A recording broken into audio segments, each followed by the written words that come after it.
Salam sejahtera. Ini ramalan kerusi yang akan dirampas oleh Pakatan Harapan dalam PRN Johor. Ada 16 kerusi yang akan menjadi milik Pakatan Harapan, kerusi dengan lebih 30% pengundi Cina. Tuan-tuan dan puan-puan sekalian, dengan itu boleh dijangkakan, diramalkan bahawa Pakatan Harapan akan membentuk kerajaan baharu di Johor. 16 kerusi yang diramalkan akan berjaya dirampas oleh atau dikekalkan oleh Pakatan Harapan yang mempunyai lebih 30% pengundi Cina ialah Skudai, Perling, Stulang, Johor Jaya, Putri Wangsa, Kota Iskandar, Bukit Batu, Hulai, Senai, Yong Peng, Paloh, Mengkibol, Maharani, Bentayan, Jementah, dan Bekok. Inilah anggaran 16 kerusi yang akan dimenangi oleh Pakatan Harapan. 26 kerusi yang telah ditandingi, 16 kerusi dengan 30% lebih pengundi Cina. Sekiranya dicampur dengan 10 kerusi tambahan majoriti Melayu atau campuran daripada PKR dan Amanah, ini akan membentuk 26 kerusi. Barisan Nasional dijangka akan menang mudah di 18 kerusi dengan mendapat 32,1%, tambahan 10 kerusi tambahan, sasaran PKR dan Amanah di kawasan Melayu campuran. Dengan 50% undi Melayu menyokong Pakatan Harapan, PH berpotensi menang tambahan lebih kurang 10 kerusi lagi.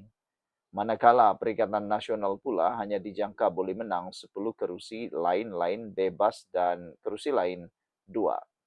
Bermakna dengan ini 10 campur dengan 26 ia akan membentuk 36 kerusi. Maka dengan itu dapat diandaikan Pakatan Harapan boleh membentuk kerajaan di Johor. Faktor utamanya kerana pengundi Cina majoriti sokong DAP atau Pakatan Harapan. Pakatan Harapan semakin lemah, Perikatan Nasional semakin lemah, bersatu berpecah dan politik menunggang agama ditolak rakyat Johor. Jika pengundi Cina turun 80%, Pakatan Harapan akan menang. Andaian saya ialah 80% pengundi Cina dalam kerusi lebih 30% Cina mengundi Pakatan Harapan. 50% pula pengundi Melayu menyokong Pakatan Harapan di kerusi campuran.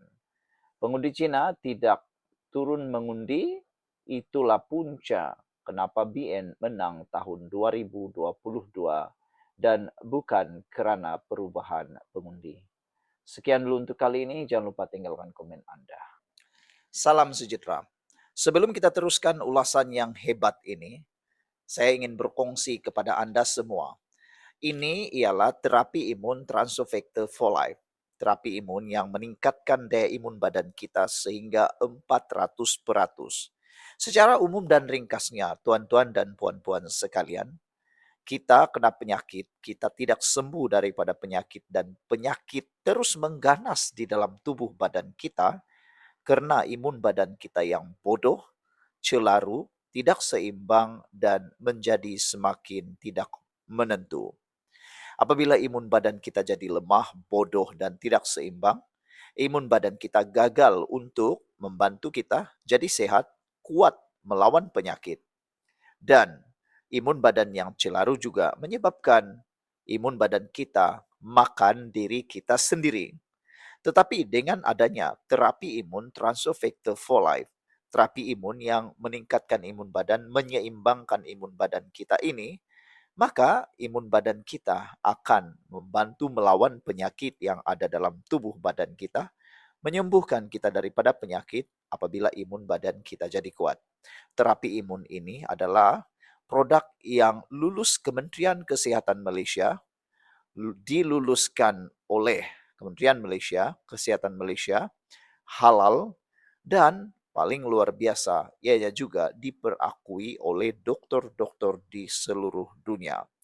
produk ini adalah produk yang halal dan boleh dimakan oleh semua peringkat umur, kanak-kanak sehinggalah dewasa. Cepat dapatkannya melalui nomor telepon saya yang tertera, WhatsApp saya di nomor telepon saya yang tertera. Sekali lagi, WhatsApp saya di nomor telepon saya yang tertera. Jangan lepaskan peluang ini. Mungkin ini adalah jawaban yang Tuhan hantar untuk Anda semua. Untuk peluang kedua, Anda menikmati hidup yang lebih baik dan lebih indah. Sekian dulu, terima kasih karena menghubungi saya di WhatsApp. Jumpa lagi. Salam sejahtera. Berdasarkan analisis yang Anda bina, ramalan Anda boleh dihuraikan seperti berikut. Ini ramalan yang boleh berlaku sekarang di PRN Johor.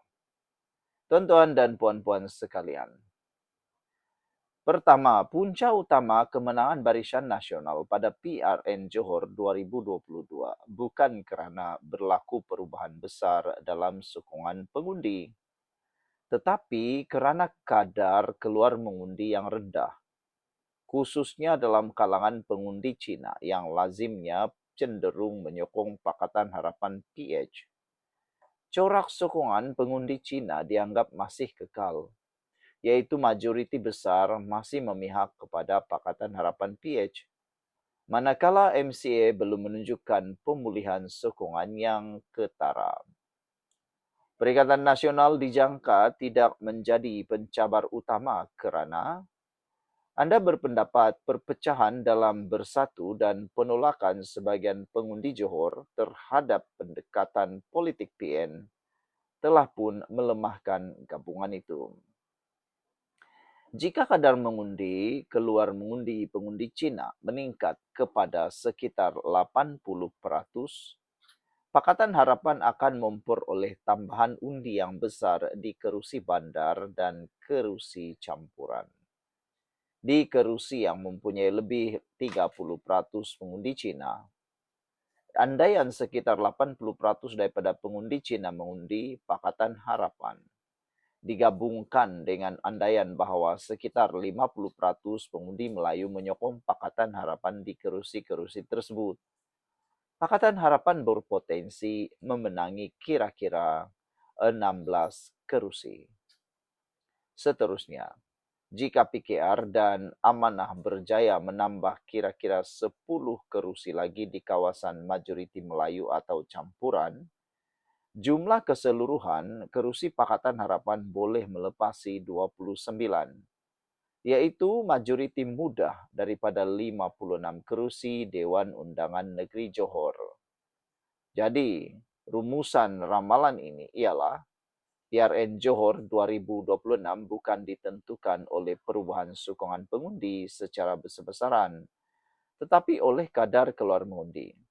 Jika pengundi Cina kembali keluar mengundi pada kadar tinggi seperti PRU 14 dan Pakatan Harapan mengekalkan sokongan tradisinya dalam kalangan mereka sambil memperoleh kira-kira separuh undi di kerusi sasaran, Pakatan Harapan berpotensi membentuk kerajaan negeri. Sebagai analisis politik, ini merupakan satu hipotesis yang konsisten secara logik berdasarkan andaian yang Anda gunakan. Sama ada ia menjadi kenyataan bergantung kepada sama ada andaian tersebut benar-benar berlaku pada hari pengundian.